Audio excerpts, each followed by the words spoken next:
2029ला बारामतीमधून मी लढावं अशी कार्यकर्त्यांची इच्छा. जय पवारांचं वक्तव्य. तर पवार विरुद्ध पवार लढत होण्याची शक्यता नाकारता येत नाही, रोहित पवारांचं वक्तव्य.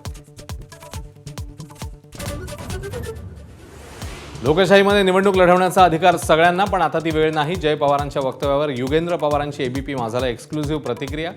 कौटुंबिक लढत होऊ नये अशी इच्छा असल्याचं वक्तव्य. बारामती आणि राहुरी पोटनिवडणुकीसाठी मतदान. बारामतीत 3 वाजेपर्यंत सरासरी 40.36% मतदान, तर राहुरीत 39%. बारामतीत 22 उमेदवार रिंगणात.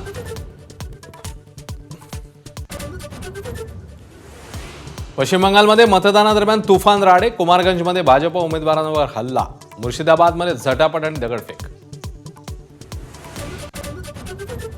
तामिळनाडूमध्ये दुपारी 3 वाजेपर्यंत 70% मतदान. सर्व 234 जागांवर मतदानासाठी मतदारांच्या रांगा. सेलिब्रिटींनाही बजावला मतदानाचा हक्क. शिवसेना आमदार संजय गायकवाड यांची पुन्हा शिवीगाळ. शिवाजी कोण होता या पुस्तकाच्या प्रकाशकांना घरात घुसून मारण्याची धमकी. तर संजय गायकवाड वक्तव्यावर ठाम. एबीपी माझा, उघडा डोळे बघा नीट.